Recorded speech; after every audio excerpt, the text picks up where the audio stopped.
Hello and welcome to the first actual video where I'm going to draw a histogram and tell you how to draw histograms. So I hope you've got some squared paper. I hope you've kept in mind some of the things we talked about in video number 1. What I'm going to do in this video is go through maybe 1, 2, perhaps even 3 examples. It just depends on how long it takes. I don't want the video to be too long. I'd rather just create more videos rather than make ones that are too long, and then there'll be some questions for you to try. So here's the first example. Just going to make sure that that's all working and that we've got calculator available. So yeah, that's all good. So what we're going to do is on our squared paper, we're just going to write this out. So we're going to write time. Just going to write S for seconds, and I'm going to go 0 to 2, 2 to 3, 3 to 6. I have to try and squeeze this in. Just bear with me.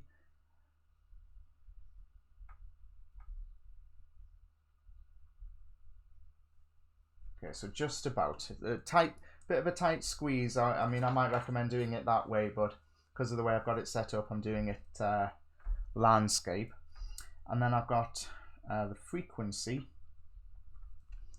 6, 5, 6, 15, 1 and 7. So all this is just the same as what's on the PowerPoint, just obviously what I've done here isn't as neat. Now this is continuous data because we're measuring time.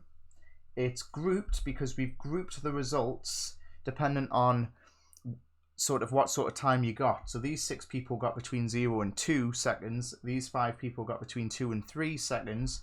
These 6 people got between 3 and 6 seconds. These 15 people got between 6 and 11 seconds.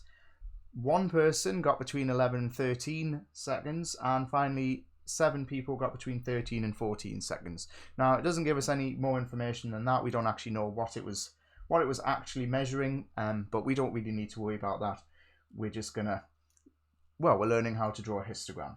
So the first thing I'd like you to do is write down equals area underneath the frequency. This is like a really, really important thing. So I'm going to make sure I leave myself enough room. I have got more squared paper in case I need it. But for a histogram,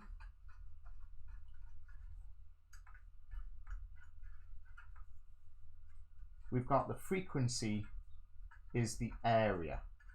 So the area of what? Well, it's going to end up being the area of each of the boxes, each of the rectangles that we're going to draw. I'll get onto that in more detail in just a second. But for sure, one of the very first things that you need to learn and start remembering is that for a histogram, the frequency is the area of each of the boxes. It's not the number that goes up the side. It's not the number on the y-axis. It's going to be the area of each of the boxes that we draw, each of the rectangles. Now, how wide are the rectangles that we're going to draw? Well, that's given to us by the class widths that we talked about in video 1. So I'm just going to write here class width. And that's literally how wide each of these rectangles is going to be. So without jumping ahead too much, let's have a think about what we're going to have here. We're going to have the area of each of the rectangles. That we actually get told that because that's the frequency. And well, we don't directly get given it, but it's something we can easily work out. We can work out how wide each of these rectangles is. So from these 2 bits of information, we're going to be able to work out how tall each of the rectangles has to be. And then, therefore, we're going to be able to draw a histogram. Okay, so let's do the class widths first. So how wide is it from 0 to 2? Of course, that's 2 wide. How wide is it from 2 to 3? That's 1 wide. From 3 to 6, it's 3 wide. From 6 to 11, it's 5 wide. From 11 to 13, it's 2 wide. And from 13 to 14, it is 1 wide. So we've got the area we've got how wide it is. Let me just write down a little formula. It is a formula that we wrote down earlier, and that is that the area of a rectangle is going to be the width times the height of it. We wrote down a slightly different version, I think, in video 1. I think we probably wrote length times width, but this is just the exact same thing. So I'm timesing the two lengths together, right? The how wide it is times by how tall it is. So it doesn't take a lot of rearrangement to work out that the height is going to be given to us by doing the area divided by the width. So if I want to know how tall each of the rectangles has got to be, I do the area divided by the width. So I've run out of room on this bit of squared paper here. I am going to obviously have to go onto another bit to actually draw the histogram, but that's okay. So if you know, for example, if you knew the area was 20 and you knew that the width was 5, then 20 divided by 5 would give you 4, which is how tall it would have to be. Okay, so what I can actually do is I can put here the frequency divided by the class width is going to be the height. It's going to be how tall it is. So I've just kind of added this onto my table here. So the frequencies were all given to us, and I'm just writing in here that that's the same as the area. I know we haven't actually drawn one yet, but I'm about to do that. And once you've seen 1 or 2, hopefully you should get the idea. The class width, though these numbers haven't come out of thin air, they're not random or anything like that. They have come from these groups at the top here. So between 0 and 2, that's 2 wide. Between 2 and 3, that's 1 wide. Between 3 and 6, that's 3 wide. Between 6 and 11, that's 5 wide. Between 11 and 13, that's 2 wide. And between 13 and 14, that is 1 wide. And those are really going to be talking about how wide each of our rectangles is going to be.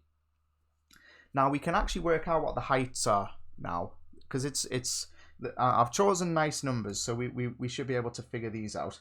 So if the area is 6 and of a rectangle, so I mean I could pose this to you without even writing anything down. I could just give you this little question. If the area of the rectangle is 6 and it's 2 wide, how tall does it need to be? So you do 6 divided by 2, of course it's got to be 3 tall. If the rectangle has to have an area of 5 and it is 1 wide, how tall does it need to be? Well, it needs to be 5 tall, right? 5 divided by 1 is 5. 6 divided by 3 is 2, and you can actually fill these in. 15 divided by 5 is 3. 1 divided by 2, so that's a slightly trickier one. That's a half, so that's 0.5. And then 7 divided by 1 is 7. Now you might notice on the PowerPoint I have written something special instead of height, and that's because what goes on the side of a histogram on the y-axis is not the frequency, because the frequency is actually the area of each of the boxes we're going to draw. What goes along the side is something called the frequency density. So that's the special, so you know, we've got the area is actually the frequency, we've got the width is actually the class width, the height is actually called the frequency density. So let me just write that here.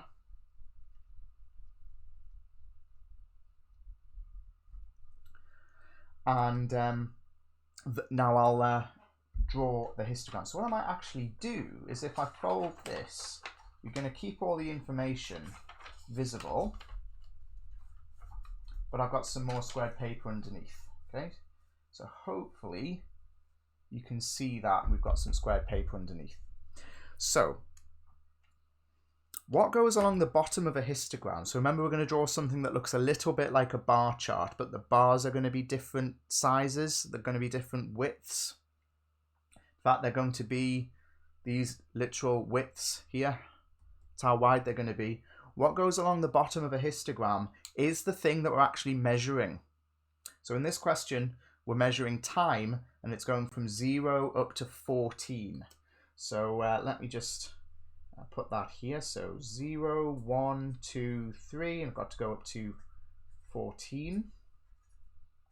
Just bear with me while I do that.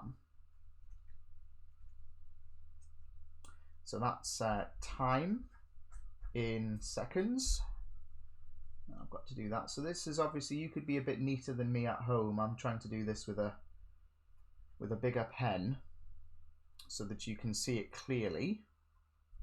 And then what goes along the side is the frequency density for a histogram. So for a histogram, what goes along the side is frequency density. So frequency density. And I'm just going to go 0, 1, 2, 3, 4, 5. What's the biggest the frequency density actually goes to in this question? It's actually 7. So 6, 7. This 8 and 9 we're not even going to end up really needing. Doesn't really matter. You could make it go all the way up if I wanted to. It'd just be a bit of a waste of time. The tallest any of these rectangles is 7. Okay? So, just to recap before I start drawing these rectangles, the widths come from these classes here that the question gives you. The area is the frequency, which again the question gives you.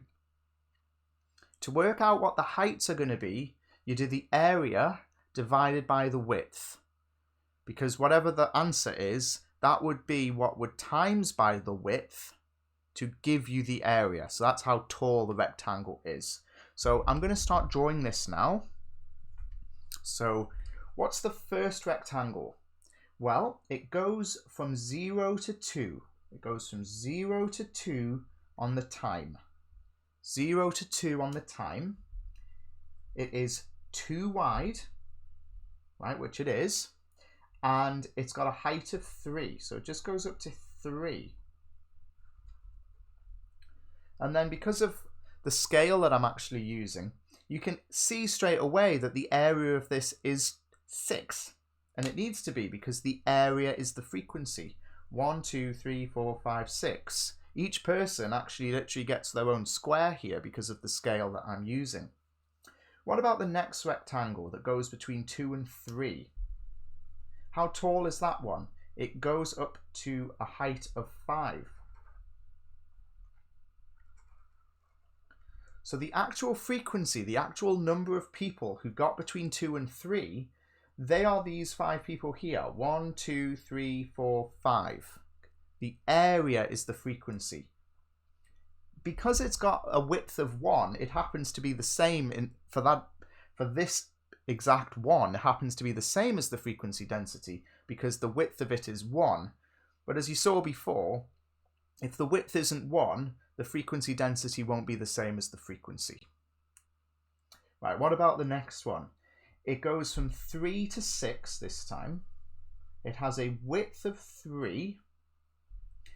And the total area has to be 6. So that means it has to go up to 2 tall. Has to be a height of 2.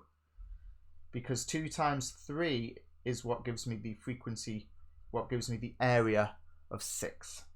So 1, 2, 3, 4, 5, 6. Right, the next one is going to have a total area of 15. It is 5 wide. It goes from 6 to 11.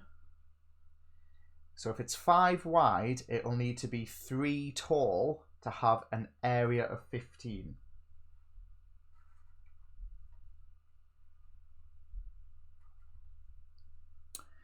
And then there's 2 more to do. This next one goes from 11 to 13, and it is 0.5 tall, so half a square tall. The total area of that is 1 whole square centimetre in this situation, because there's 2 halves that go together. And then the last one is actually the one that's 7 tall, right? So it goes from 13 to 14. And it's got a height of 7. And there you go. There's your first histogram drawn for you. So hopefully you've managed to follow follow that along at home. I'm actually going to end this video and just call this example 1 because I've gone into quite a bit of detail, and I think I might go into a little bit less detail, still a fair amount, but a little bit less for the next examples, and then you'll have some questions to try for yourself. So just to recap before I finish the video, the area of the bars that you draw is the frequency. So each of the frequencies, those are going to be the areas of the rectangle. How wide the rectangle is given to you by the classes, by the groups. So you are given that as a fixed number that you have to then use together with the frequency to work out how tall each of the rectangles is going to have to be. And you do that by doing the frequency divided by the class width. That tells you that's the same as doing the area divided by the width. And of course that tells you the height, how tall it is. And that is called the frequency density. That's what goes along the side. Once you've done a few of these, you should begin to feel confident. I'll see you in the next video where I will do a couple more examples. Leave a like if this has been useful. Send me an email if you've got any questions. I'll see you in the next video.